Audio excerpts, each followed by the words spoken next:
है आप सब? I hope you all are very well. मेरा नाम है अमित सिंह आर्य। आप सब जानते हो यूजीसी नेट मैंने रिसेंटली क्रैक किया है एंड आप सभी के लिए मैं लगातार अपडेट भी दे रहा हूं और प्रीवियस ईयर क्वेश्चन, सिलेबस और चैप्टर्स भी पढ़ा रहा हूं। साथ ही साथ और भी हमारे साथी टीचर आपको गाइड और मेंटोरशिप कर रहे हैं। मेरे प्यारे साथियों, हम आज करने वाले हैं 2023 के क्वेश्चन पेपर। आपको जैसा कि मालूम है 2024 का क्वेश्चन पेपर का एनालिसिस हम लोग ऑलरेडी कर चुके हैं। अगर आपने वो वीडियो नहीं देखी है तो जाइए आई बटन पर क्लिक करके देख लीजिएगा। Please follow the I button and in description आपको जो भी आपके काम की चीजें हैं वो डिस्क्रिप्शन में मिल जाएंगे। देखो, आगे बढ़ने से पहले मैं बता दूं, अभी जो आपका सिलेबस है 75 क्वेश्चन 300 मार्क्स के एंड 90 मिनट्स आपको टाइम दिया जाएगा। ठीक है, ये चीजें समझ लो। अभी आपका सिलेबस ये है। बहुत सारे बच्चे अभी नहीं जानते होंगे सिलेबस, लेकिन अब एग्जाम में आपके बहुत दिन नहीं है, तो डेडिकेटेड अगर इतने दिनों में आप तैयारी करना चाहते हो तो 999 रुपए में हमारे बैचेज भी अवेलेबल है और बाकी 300 रुपए में मॉक टेस्ट और स्टडी मटेरियल अवेलेबल है। आपको व्हाट्सएप नंबर दिख रहा है, वहां से ज्वाइन कर सकते हो। हम आपको बताएंगे कि हमारा स्टडी मटेरियल कितना ज़्यादा यूजफुल है, आपको ऐसे भटकने नहीं देंगे। ठीक है, आपको ये ध्यान रखना है। सो हम जो कहने वाले हैं, आपको बताने वाले हैं, इसको समझिए कि कहाँ से इसकी अगर करने हो, इसमें अच्छे से नंबर लाने हो तो आपको क्या करना होगा। ठीक है, तो सबसे पहले लैंग्वेज का बहुत प्रायोरिटी है भाई। जब 100 क्वेश्चन पूछे जाते थे 2023 में, तब का ये क्वेश्चन पेपर है। 100 क्वेश्चन पूछे जाते थे और ये 8 जून का क्वेश्चन पेपर है। मैं आपको दिखा देता हूँ, उस बार देर हो गई थी काफ़ी ज़्यादा। ठीक है ना, तो उस वजह से ये क्वेश्चन पेपर कब का है आप देख लो। ऑफिशियल 8 जून 2023 में शिफ्ट 3 में आपको ये मिल जाएगा। ठीक है, सो बी क्लियर अबाउट दैट कि जनरल इंग्लिश 8 जून 2023 शिफ्ट 3 ये आप इस्तेमाल कर लेना अपने लिए। अगर चाहते हो आप तो इसको कहां से ले सकते हो, ये ले सकते हो आप टेलीग्राम से। ये है टेलीग्राम का लिंक, हमारा डिस्क्रिप्शन में लिंक है, आप वहां से ले सकते हो। चलो शुरू करते हैं जल्दी से जल्दी यहां से। ठीक है मेरे प्यारे बच्चों, पहले आपका जनरल कुछ क्वेश्चन आएगा, उसको स्किप करोगे आप, क्योंकि वो क्वेश्चन आप अभी कर भी नहीं पाओगे। वो सिर्फ एक लैंग्वेज का है। तो हिंदी वाले कहेंगे सर हिंदी वाला आपने नहीं करवाया, तो हम अलग से करवा देंगे। लैंग्वेज की क्लास जब आएगी तो वो आ रही है, उसमें आपको मिल जाएगा। पार्ट बी से आपको देखना है जो आपके जनरल एप्टीट्यूड टाइप क्वेश्चन है वो। पहला क्वेश्चन क्या है पार्ट बी का, 2024 का जरूर फॉलो करिएगा, क्योंकि सबसे ज्यादा आइडिया और क्वेश्चन टकराते भी हैं तो आपके यहीं से टकराएंगे। ठीक है, अब 2023 का क्वेश्चन पेपर है, ध्यान से समझिएगा। 2023 का चूंकि क्वेश्चन पेपर है, इसलिए मैं जो बता रहा हूं उस चीजों को सुनिएगा। और एक तरह से आपको मैं बता दूं कि आपको ये बहुत हेल्प मिलने वाला है इससे। ठीक है, चलो जो बच्चे मैसेज कर रहे हैं, व्हाट्सएप कर रहे हैं कि सर हमें स्टडी मटेरियल चाहिए, प्लीज़ बी श्योर कि आपको चाहिए तभी मैसेज करो। और प्रोसेस मैंने बता दिया है। Who won 2022 Nobel prize in literature, मतलब साहित्य का नोबेल प्राइज 2022 किसने जीता था। अब ये उस समय की बात है 2022 की, तो करंट अफेयर्स का क्वेश्चन है ये। और एनी एर्नॉस जो हैं इनको ही मिला था। और ये PEN International, congratulation, French author हैं। ठीक है, क्या नाम है इनका, फ्रेंच ऑथर है ये, एनी एर्नॉक्स। साहित्य का नोबेल पुरस्कार किसको मिला भाई, A is the right answer. उस समय 100 क्वेश्चन होते थे। Age of voting was reduced to 21 to 18 in year 1988। It was content in which article. अच्छा, वोटिंग देने का एज जो था वो 21 था, इसको घटा करके 18 कर दिया गया है। इज इट क्लियर, कितना किया गया, 18। तो ये कौन से आर्टिकल में वर्णन है, 326, 243, 246 है या 342 है। तो याद रखना, मैं आपको क्वालिटी में भी पढ़ा चुका हूं और अभी भी फिर से बता दे रहा हूं, 324 से 329 तक का जो ये आर्टिकल है ये आपका वोटिंग से रिलेटेड है, इलेक्शन कमीशन से रिलेटेड है। यही चीज हिंदी में है, यहां देख सकते हो आप। आगे बढ़ते हैं।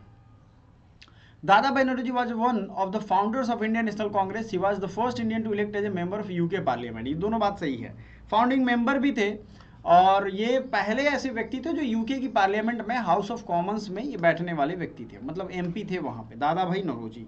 ठीक है, चलो आगे बढ़ते हैं। He was also called the grand old man of India. जी हाँ बिल्कुल, क्योंकि ये काफ़ी ओल्ड थे और पारसी थे, तो काफ़ी बड़ा कंट्रीब्यूशन रहा है पारसी कम्युनिटी का। तो बोथ स्टेटमेंट 1 और 2 करेक्ट, तो एक राइट आंसर हो जाएगा। हिंदी में ये चीज़ दी गई है, आप प्लीज़ इसको फॉलो करिएगा मन से। ठीक है, आगे बढ़ते हैं। 24 नंबर क्वेश्चन, क्योंकि ऐसे ही क्वेश्चन आएगा आपके भी, आपको हिस्ट्री, पॉलिटी, ज्योग्राफी, ये सब कुछ आपको काम आने वाला है।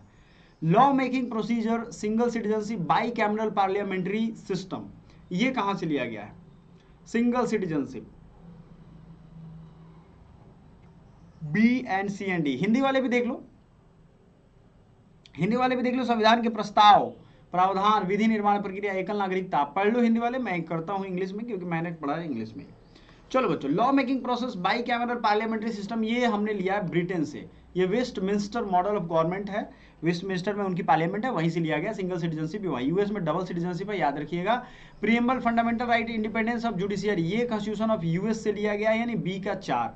फंडामेंटल ड्यूटी यूएसएसआर से लिया गया है, 1975 में जब इमरजेंसी लगी थी तो इसको लागू किया गया था, याद होगा आपको, ठीक है। Idea of concurrent trade and commerce provision, ये कॉन्स्टिट्यूशन ऑफ ऑस्ट्रेलिया से है। तो जो भी बच्चे पॉलिटी पढ़े हैं COQP 11 वाले, उनको ये पता चल गया होगा, ठीक है। चलो आगे बढ़ते हैं। आगे बढ़ने में अगला क्वेश्चन है, देखो कितने ज्यादा ये इंपॉर्टेंट है। आप पॉलिटी की अगर जैसे हमारे यहाँ से PDF लेते तो आपको क्या बेनिफिट होता, अभी मैं आपको दिखाऊंगा कि कितना ज्यादा यूजफुल है हमारा ये जो आप कोई भी मटेरियल खरीदोगे। अभी हमने क्या पढ़ा, पार्ट्स एंड शेड्यूल तो इंपॉर्टेंट है ही, आपको हम बता रहे हैं। देखो आप बेसिक में सिलेबस कितना जरूरी है, कहाँ से क्या लिया गया, पॉलिटी का पूरा पढ़ सकते हो, सरकार की, system of government, historical background, संविधान निर्माण के चरण, कौन कहाँ से लिया गया, स्टेजेस ऑफ कॉन्स्टिट्यूशन मेकिंग, इसमें ही आपके ये क्वेश्चन मिल जाएगा। आपको अगर मॉक लगाने का मन हो, मॉक लगाने का, मैं आपको मोबाइल में भी दिखाऊंगा। देखो यहाँ पे इस तरह के क्वेश्चन आ रहे हैं कि नहीं आ रहे हैं, यहाँ पे क्वेश्चन पूछे गए हैं कि नहीं पूछे गए, ध्यान से देखिए जरा।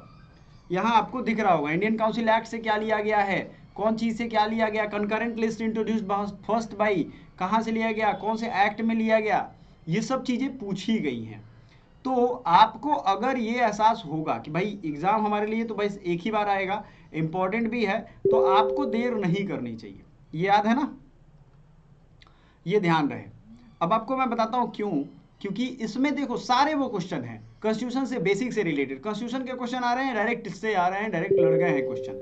तो आप अगर समझदार हो तो समझदारी जरूर दिखाओगे, ठीक है। आगे बढ़े अगले क्वेश्चन की तरफ। ये सारा चीज वहां पढ़ाया गया है ऑलरेडी, ये जितने भी चैप्टर्स हैं सब में दिए गए हैं अलग अलग क्वेश्चन के माध्यम से। Mahatma Gandhi strategy first Satyagraha movement at which place. अब ये क्वेश्चन है हिस्ट्री का, साबरमती, चंपारण, सेवाग्राम। हालांकि ये तो बहुत बच्चे जानते भी हैं कि चंपारण में 3 कठिया व्यवस्था से शुरू हुई थी, चंपारण का ही मैं रहने वाला हूं, तो यहां से ये शुरू हुआ था, ठीक है। अब आते हैं ये क्वेश्चन, ये हिस्ट्री में हमारे है भी, बहुत तरीके से ये पूछा गया है, ठीक है। तो मेरे प्यारे बच्चों, जो भी बच्चे हैं जो ये समझ रहे हैं कि भाई इंपॉर्टेंट है, पढ़ना जरूरी है, तो प्लीज आप रिवीजन पे फोकस करिए। हिस्ट्री MCQ बुक में जाएंगे और आपको मैं दिखाता हूं कि ये क्वेश्चन कितने ज्यादा जरूरी है ना। देखो चंपारण सत्याग्रह क्लिक किया मैंने, आ गया यहाँ, सीधे पूछा गया है कि नहीं है। तो आपको क्या लग रहा है कि यह इंपॉर्टेंट है, नहीं है? तो एकदम इंपॉर्टेंट है। भारत का सर्वप्रथम किसान आंदोलन अलग अलग तरीके से पूछा जाए, गांधी जी का प्रथम सत्याग्रह कौन था, देखो आप, है ना, ये सब सवाल पूछे गए हैं, आपको दिख रहा है। मैंने जैसे ही मैच करवाया चंपारण, इतने सारे क्वेश्चन आ गए। वंदे मातरम कौन सा ऐसा आंदोलन था जिसमें गांधी जी और चंपारण का हर चीज, ठीक है ना। चंपारण में किसानों की दशा, गांधी जी का किसने, अब गांधी जी को किसने आमंत्रित किया था? चंपारण से जब इतना क्वेश्चन कर लोगे, आपसे सवाल छूटेगा नहीं? छूटेगा, वही मैं कहना चाह रहा हूं, ठीक है। बिहार में Champaran. Who was the first recipient of Bharat Ratna award. अब आप कहोगे सर ये भारत रत्न अवार्ड भी आपके चैप्टर में होगा, बिल्कुल होगा। स्टैटिक जीके का जो आप जाओगे तो उसमें आपको मिल जाएगा भारत रत्न अवार्ड, ठीक है, सब चीज अवेलेबल है, ठीक है। आप देखो भारत में भारत रत्न से है ना सम्मानित होने वाली प्रथम महिला, इसी तरीके से सारे क्वेश्चन यहाँ पे दिए गए हैं। तो आपको एक सूक्ष्म मैं एनालिसिस करके बता रहा हूं कि जो first recipient Bharat Ratna award के थे वो कौन थे, बताइए जल्दी। हिंदी वाले बच्चे फटाफट से बताना, आपका रिवीजन भी तो हो रहा है, पता भी तो चल रहा है कितनी तैयारी कर रहे हो आप। भारत रत्न पुरस्कार के प्रथम प्राप्तकर्ता कौन थे?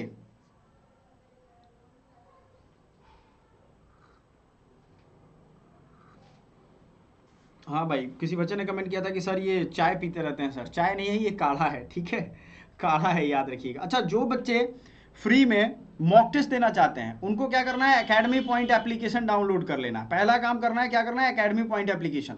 उसके बाद लेफ्ट साइड में ये जो 3 बटन दिख रहा है ना लंबे लंबे, इस पर क्लिक करोगे, फ्री में स्टडी मटेरियल भी मिल जाएगा और फ्री में आपको यहाँ टेस्ट भी मिल जाएगा। देखो आप खुद देख सकते हो फ्री में टेस्ट कितने सारे अवेलेबल हैं। जो आपका पेपर कोड है ना, जो मैं सॉल्व करवा रहा हूँ वैसे ही क्वेश्चन पेपर हैं। तो जाइए लगाइए, और आपको अगर मान लो बाई करना है इसका स्टडी मटेरियल, तो आप कुछ नहीं करोगे, स्टोर सेक्शन पे जाओगे। आप देखो यहाँ पे मैं लाइव दिखा रहा हूँ आपको। आपको जाना है स्टोर सेक्शन पे, पहले तो ऐप को अपडेट कर लेना, ठीक है, और ऐप को ओपन करोगे आप, रजिस्ट्रेशन करके लगो, फ्री में बहुत कुछ है, ठीक है। आपको स्टोर सेक्शन पे जाना है, यहाँ लिखना है स्टडी मटेरियल। स्टडी जैसे ही क्लिक करोगे आपको आ जाएगा, है ना। ये देखो COQP11 350 रुपये का आएगा यहाँ पे। अगर डायरेक्ट लेते हो तो GST वगैरह नहीं लगेगा, 300 हमारे गूगल पे से करके या UPI से करके आप ले सकते हो। यहाँ पे आप फाइल भी देख सकते हो कौन कौन से फाइल है। यहाँ पे कंटेंट में जाना है, कंटेंट में देखो पॉलिटी हिस्ट्री सब डाल दिया है हमने आपके लिए, ठीक है ना। तो आपको ये लाइव क्लासेज भी कुछ हमने आपके मेंटरशिप के लिए दे दिया है, ठीक है। आएगा आने वाले टाइम में मेंटरशिप, बच्चों को हम छोड़ते नहीं हैं। जनरल टेस्ट के नोट जिस भी सब्जेक्ट का चाहिए, HUQP वाले हो तो उसका भी मिल जाएगा आपको, ठीक है ना। तो सारा चीज अवेलेबल है। मॉक टेस्ट चाहिए वैसे ही स्टोर सेक्शन पे जाइए, मॉक टेस्ट को सर्च कर लीजिए, है ना। ये इजी चीज, फर्स्ट भारत रत्न, हाँ तो हमने सीराज गोपालाचारी देख लिया भैया, ये सही है। अब आ जाते हैं, first Bharat Ratna was given to 3 person in 1954, the one among the 3 is. ये कितना अच्छा सवाल है। सोचो कि 1954 में पहला भारत रत्न जो है ये दिया गया, किसको किसको, हिंदी वाले देख लो। 1954 में प्रथम बार भारत रत्न 3 व्यक्तियों को दिया गया था, उन 3 में से एक थे।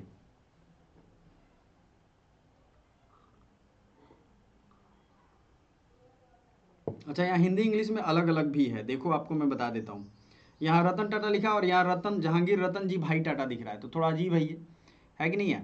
आपको याद रखना है 1954 में 3 लोगों को मिला, सी राजगोपालाचारी, तो ये तो ऑप्शन में नहीं है, ठीक है। सर्वपल्ली राधाकृष्णन, सर्वपल्ली राधाकृष्णन ये हमारे BHU के वाइस चांसलर भी रहे हैं।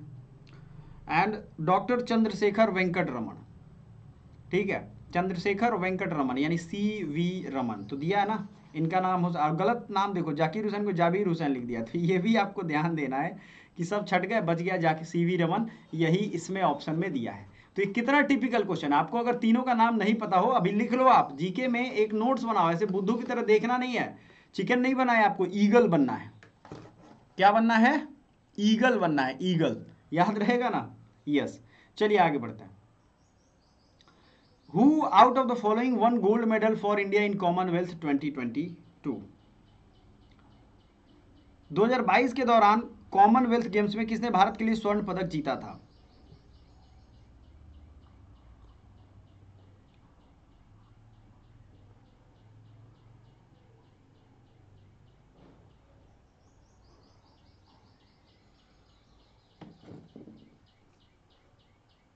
एक चीज यहां ध्यान दीजिएगा, कॉमनवेल्थ गेम्स है ये। Who out of the following won gold medal for India in Commonwealth Games 2022? तो यहां आप कंफ्यूज हो जाएंगे नीकत जरीन में। एक्चुअली फर्स्ट इंडियन क्या अगर बात किया जाए तो मीराबाई चानू थी, ठीक है। इन्होंने जेरेमी लिंगवर को हरा करके मतलब ये चीज इन्होंने शेयर किया, ठीक है। नीकत जरीन के चक्कर में कंफ्यूज मत होना आप। चलो, यहाँ मेरा भाई ऑप्शन गलत दे सकते हैं, क्वेश्चन ड्रॉप किए जाते हैं, बड़ी बवाल हुआ था उस समय, अब तो ठीक हो गया स्थिति। First Indian women to climb Mount Everest twice, 2 बार चढ़ने वाली, तो ये संतोष यादव है। बछेंद्री पाल पहली महिला है। अब ये क्वेश्चन कहाँ मिलेगा आप सोचो, फर्स्ट वाला चैप्टर आप याद करो स्टैटिक जीके में, फर्स्ट वीमेन इंडिया, इसको जब ढूंढोगे इस चैप्टर को, माउंट एवरेस्ट जैसे लिखोगे आपको आ जाएगा। मैं दिखा रहा हूं आपको कि कितना इंपॉर्टेंट है। जो बच्चे नहीं समझ रहे हैं उनको मुबारक हो भाई, वो घूमेंगे भटकेंगे, क्या कर लोगे आप, कुछ कर लोगे, कुछ नहीं कर सकते हो। देखो ऐसे लोगों का आशिकी उनके दिमाग में सवार है कि हमें भाई चैनल चैनल घूमना है, ठीक है, ये याद रखो। अब जिनके दिमाग में सवार है वो कुछ नहीं कर सकते हो आप, ठीक है, ये याद रखना। माउंट एवरेस्ट से वैसे भी बहुत सारे क्वेश्चन हैं, सब आप ढूंढोगे तो यहाँ मिल जाएगा। सारा स्टैटिक जीके फर्स्ट वीमेन वाला चैप्टर में आपको मिल जाएगा। चलो भैया, बच्चे कहेंगे सर बहुत प्रचार हो रहा है। प्रचार नहीं हो रहा है, आपकी आंखें खोल रहा हूँ, इसको प्रचार नहीं कहते हैं। प्रचार तो ये होता है कि भाई मेरा ले लो ले लो ले लो, नहीं, आंखें खोल के रखो कि कहाँ मिल रहा है चीजें, आपको कहाँ टकरा रहा है एग्जाम में क्वेश्चन। ठीक है, amalgamation is the merger two more companies when necessary arise in a large organisation. Amalgamation के बारे में केमिस्ट्री का ये रसायन शास्त्र का क्वेश्चन है। जब किसी बड़े संगठन की अनिवार्यता उत्पन्न होती है तो अधिक कंपनियों का विलय एकीकरण है। देखो इसमें होता क्या है, एक तो अमलगमेशन आपने पढ़ा होगा केमिस्ट्री में, तो वो ये नहीं है, कंपनीज का अमलगमेशन है।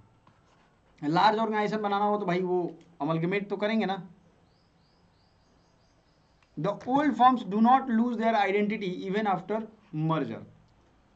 ये हो सकता है, बड़ा कंपनी के नाम दे दिया जाता है और सब्सिडियरी बना दिया जाता है, कई बार आप देखते हो।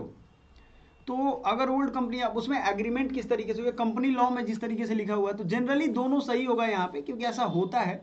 जैसे मान लो टाटा केतली को खरीद ली, केतली एक चाय की कंपनी थी, तो केतली वाला चला गया नीचे, टाटा ब्रांड रह गया ऊपर, है कि नहीं।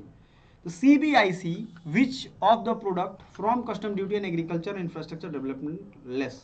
अब देखो यहाँ लेस नहीं होगा, ये सेस होगा।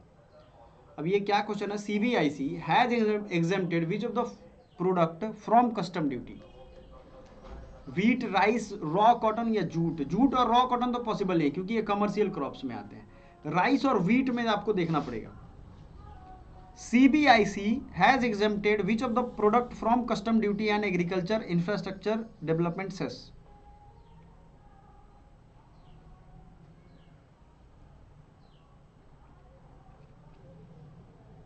देखो आपको बता रहा हूं, ये उस समय के हिसाब से जो चीज की जरूरत पड़ी थी, ठीक है, 2022 में, जैसे अभी LOP के बारे में बात की जा रही है, उस समय क्या किया गया था ये देखना है, क्योंकि ये करंट अफेयर्स का पार्ट है। पहले तो ये एनालिसिस में ये समझो कि ये करंट अफेयर्स का पार्ट है।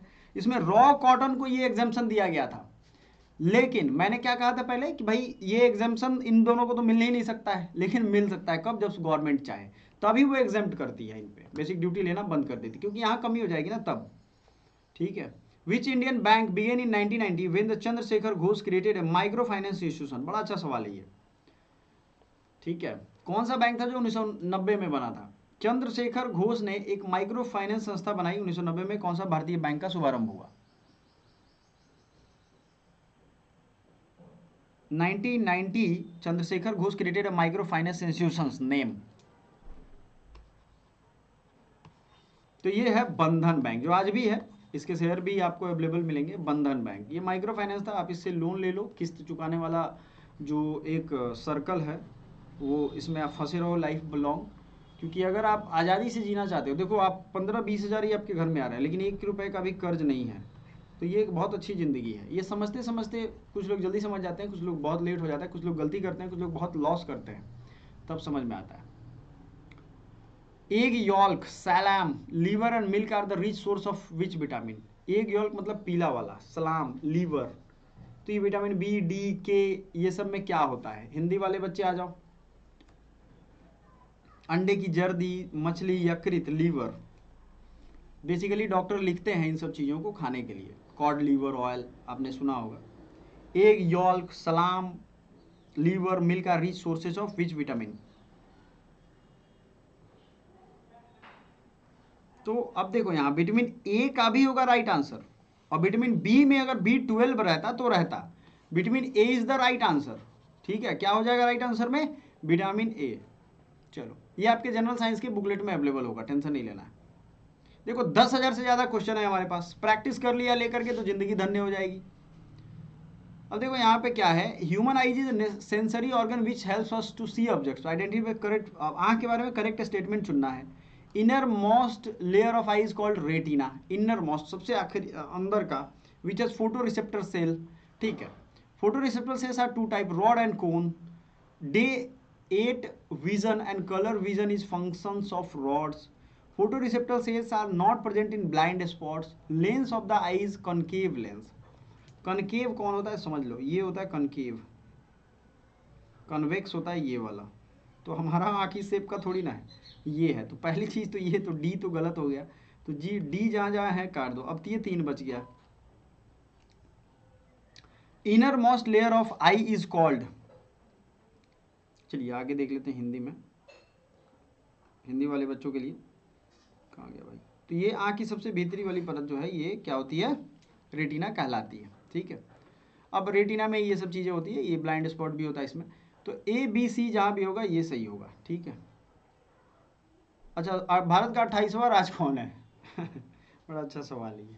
लद्दाख तो अभी है नहीं, है कि नहीं? झारखंड, छत्तीसगढ़, तेलंगाना, तेलंगाना ही है। ठीक है, क्यों होगा भाई, समझो इसको। क्योंकि इसको बनाया गया जब, तो ये 29वां राज्य था। उसके पहले JNK भी राज्य था, तो अब JNK के तो बना दिया गया है नहीं, अगर इस तरीके से आप पूछोगे, एक सेकंड, ये क्वेश्चन थोड़ा कंफ्यूजन है। The 28th state of India पूछ रहा है ना। One second. तेलंगाना बना था तो 29वां ही था, भले अभी 28वें नंबर पे है, लेकिन था तो 29वां। तो ये आपका राइट आंसर झारखंड ही होगा। सब 15 नवंबर 2000 को इसकी स्थापना हुई थी। ठीक है, बिहार रीऑर्गेनाइजेशन एक्ट आया था, लालू और उनकी टीम ने बिहार को 2 टुकड़ों में तोड़ा। मतलब लालू नहीं, बाकी सभी नेताओं का भी भाई साथ रहता। Who resigned as a speaker of Lok Sabha to contest presidential election in 1967 and 77। अब स्पीकर ऑफ लोकसभा का पद छोड़ करके वो राष्ट्रपति के चुनाव भी उन्होंने लड़े थे। नीलम संजीव रेड्डी, वल्लभ भाई Patel, Shyama Prasad Mukherjee. Who resigned as the Speaker of Lok Sabha to contest presidential election in 1967 and 1977? Bar bar question repeat कर रहा हूं, याद हो जाए आपको। ये थे नीलम संजीव रेड्डी, इनके बारे में याद रखिएगा। अनअपोज्ड इनको चुना गया था, यूनानिमसली सभी ने सपोर्ट किया था। ठीक है, ठीक है, ये चीज है। तो ये इनकी कहानी है नीलम संजीव रेड्डी की। अब ये कहाँ से आएगा भाई? ये प्रेसिडेंट के इलेक्शन आप देखोगे सुनोगे तो समझ में आ जाएगा। ठीक है, चलो अब फिर से आपको असर्शन एंड रीजन आ रहा है, तो काफ़ी बड़े क्वेश्चन है इसमें। ठीक है, the air around Taj Mahal contain high level of sulphur and nitrogen oxide, सही बात है। और इसी की वजह से discoloured and getting lustreless हो रहा है, उनमें जो चमक थी संगमरमर में वो खत्म हो रही है धीरे धीरे, क्योंकि सल्फर डाइऑक्साइड H2SO4 की बारिश हो रही है वहाँ पे एकदम मिक्स होकर के, और वो पीला कर रहा है धीरे धीरे, मार्बल कैंसर कह रहे हैं। अच्छा, वो मार्बल जहाँ से आया है वहाँ आज भी वो उजला है। सोचिए, धरती के नीचे सुरक्षित है सब, बाहर आने पे सब गर्दा खत्म हो जा रहा है। Large number of hotel and parking areas use poor quality of fuel which on burning produce oxide resulting acid rain reacts with marble cause wonderful monument. बात सही है दोनों। छोटे छोटे स्पेस में जितना कंजेस्टेड एरिया में रहोगे जहरीले गैस निकलते हैं। ए एंड बी दोनों सही है, करेक्ट एक्सप्लेनेशन भी है। गाड़ियों से जो व्हीकल पॉल्यूशन निकल रहा है भाई। UNFCCC is an intergovernmental organization which aims to regulate। UNFCCC क्या रेगुलेट करता है? ये हिंदी वाला बच्चा भी देख लो भाई। ठीक है, भाई कहोगे हिंदी में नहीं बता रहे हैं sir. Financial crisis in any country through international cooperation, achieve sustainable development goal, insecticide pesticide through. देखो, United Nation framework for climate convention के लिए ये है, green house gas emissions. UNFCCC is an international organization which aims to regulate।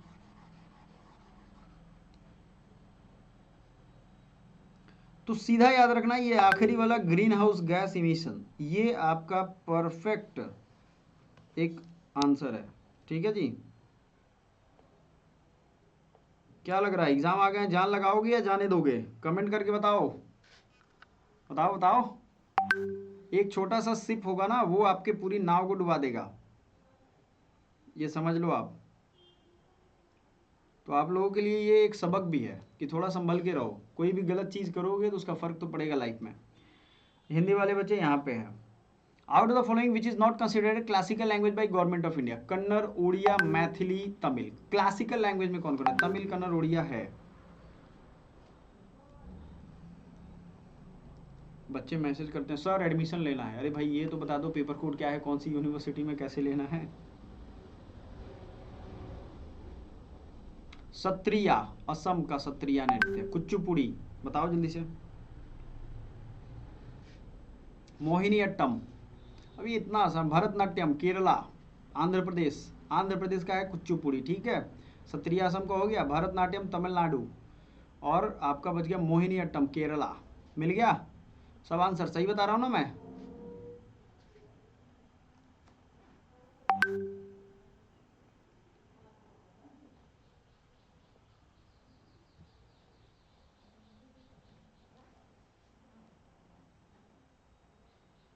जो आपके Patna law college वाले बच्चे हैं उनके लिए भी हम बता दें, उनका बैच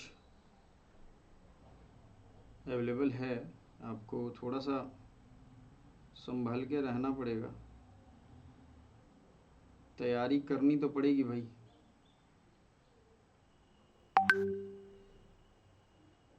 बहुत सारे ऐसे बच्चे हैं जो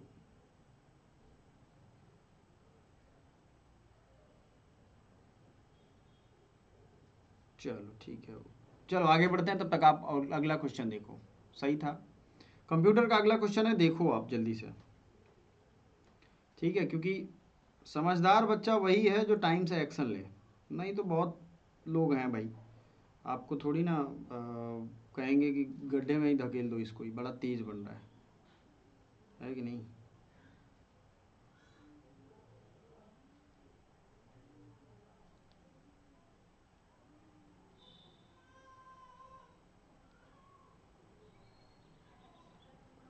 Dash computer we generally use in daily life for personal work is known as main frame micro workstation super। हम लोग अपने घर पे क्या यूज करते हैं, मनी फ्रेम नहीं है ये कंप्यूटर वाला। अगर आप जाके प्लेलिस्ट देखोगे वहाँ हमने फ्री में पढ़ाया है। प्लेलिस्ट किस लिए है, इसीलिए है। कंप्यूटर में मेन फ्रेम जो हम दैनिक जीवन में यूज करते हैं, क्या करते हैं, माइक्रो करते हैं। जैसे ये मोबाइल ही है, यूज करते हैं, ठीक है।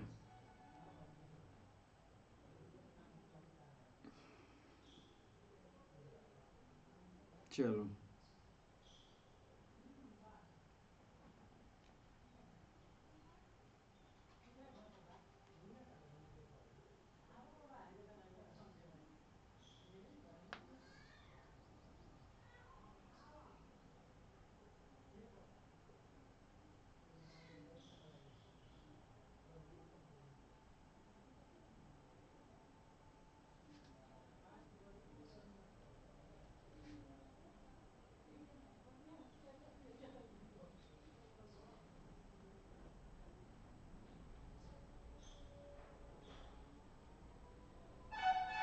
चलो नेक्स्ट क्वेश्चन की तरफ बढ़ते हैं। वो बच्चे लिंक मांग रहे थे बैचेज का, तो in MS Outlook, your inbox contains more than 5,000 emails. Many of them are from your boss and many of them contain attachment. The fastest way to find the one use video file. Search on the word video, click all, arrange by video and look by maximum size. तो click all तो करोगे, ठीक है, उसमें आप देखोगे arrange by video and maximum size. अब आपको मालूम है कि भाई वो उस वीडियो बड़ा होगा छोटा होगा, ठीक है। अटैचमेंट भी है और उसमें वीडियो है, तो अटैचमेंट वाले वीडियो में भी देख सकते हो। लेकिन सबसे आसान क्या होगा ये पूछ रहा है, click all average by size at least largest size email.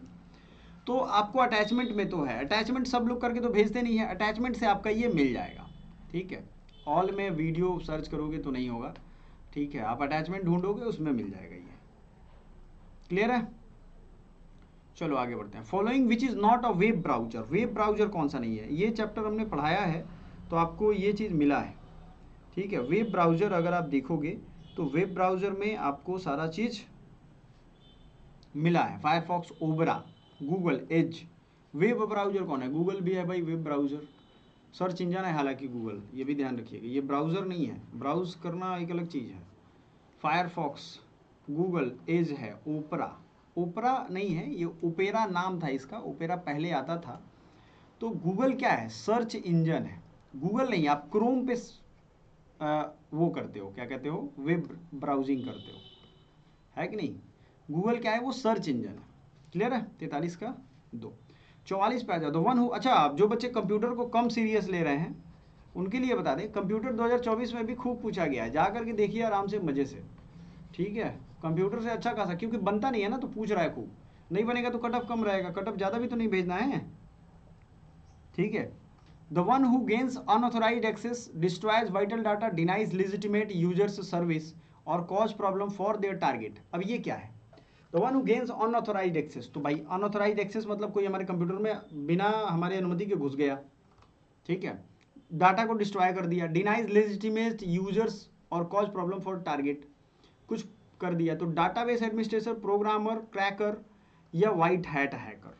White hat and black hat, ये दो तरह के हैकर होते हैं। एक हैकर होते हैं जो अच्छाई के लिए बनाए जाए, जैसे मान लो आपके देश पे कोई मिसाइल चला रहा है, तो व्हाइट हैट हैकर उस मिसाइल को डीएक्टिवेट कर देगा। What is cracker?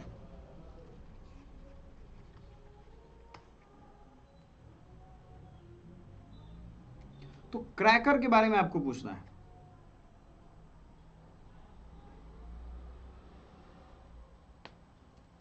तो ये वही होता है जो ये काम करता है। ठीक है, बात समझ में आ गया?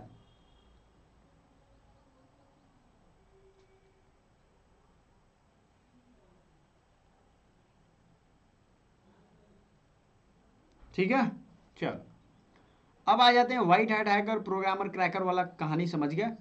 अगला, in Microsoft window different applications and documents are represented by icons. Different applications and documents किससे दिखता है? आइकन से दिखता है, सिंबल से, लेबल या ग्राफ से।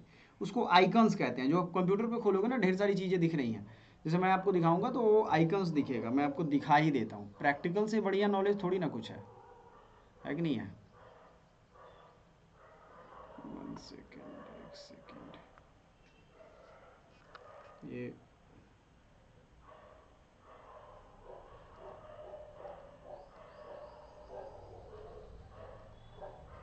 देखो ये सारे आइकन्स हैं। ये सारे फोल्डर खुले हुए थे इसलिए दिख रहा है। समझ में आ गया? ये सारे आइकन्स कहलाते हैं। चलो आगे आ जाओ। Assume 3 outlook commands. आउटलुक के बारे में कितना पूछा गया? आप सोचो, आउटलुक माइक्रोसॉफ्ट का है और ये आपके सिलेबस में दिया हुआ है। कितना सारा सवाल है ये, इसलिए मैं देता हूं कि आप इसको करो। ये बड़े बड़े क्वेश्चन को करोगे तब तो पता चलेगा ना। एक क्वेश्चन 4 नंबर का है, बच्चे कहेंगे सर कंप्यूटर छोड़ देंगे। 5 क्वेश्चन 20 नंबर का है। ये मत सोचो कि एक क्वेश्चन आ रहा है, ये सोचो कि 4 नंबर का सवाल है, तो उसको उतनी ही शिद्दत से पढ़ो जितना पहले पढ़ते थे। ठीक है, ये क्वेश्चन मैं छोड़ रहा हूँ हिंदी और इंग्लिश वाला, आप करके बताओगे। और जो भी बच्चा इसको कमेंट करेगा उसके लिए अगर 300 का स्टडी मटेरियल है तो उसको मैं दूंगा 250 रुपीज़ में। याद रखना, 15 ई बुक का सवाल है भाई, 50 रुपये आपके कम हो जाएंगे। और एक दो क्वेश्चन और दूंगा, कर दोगे तो 200 भी हो सकते हैं। ये स्कॉलरशिप समझ लो आप अपनी। ठीक है, चलो। The shortcut key to use immediately return to the desktop. अच्छा, आप चाहते हो कि एकदम डेस्कटॉप पे तुरंत रिटर्न हो जाए? हिंदी वाला पहले देख लो।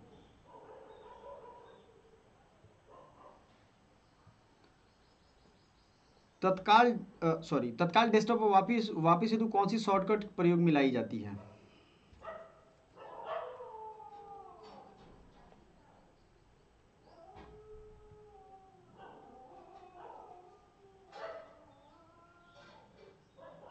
The shortcut key use to immediately return to the desktop.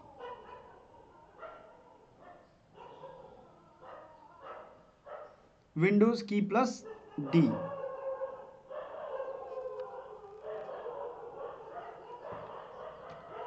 जैसे देखो, सीधे हमको आना था तो हमने उतना बंद किया, अब सीधे हम यहां से आ गए, विंडोज प्लस डी दबाया तो, है ना? ये होता है प्रैक्टिकल करके सीखना, लर्न करना। ठीक है, आगे बढ़ते हैं। ट्रोजन हॉर्स क्या है भाई? ट्रोजन हॉर्स एक मैलिशियस प्रोग्राम है। Can transfer the information from infected system to another, can provide the control of your system. Trojan horse के बारे में ये दिया है, जल्दी से जल्दी बनाइए।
चलिए,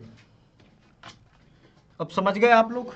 ये क्या है भाई? ट्रोजन। तो एक मैलिशियस प्रोग्राम है, तो ये तो है। Can transfer information from infected system to another. ठीक है, तो ये डाटा चुराने के लिए ही बनाया गया था, ये भी आप समझ लो। ये डेटा चुरा रहा है। Can provide control of your system to another, आपके सिस्टम का कंट्रोल भी दे सकता है ये। अब आपको यहां समझना है,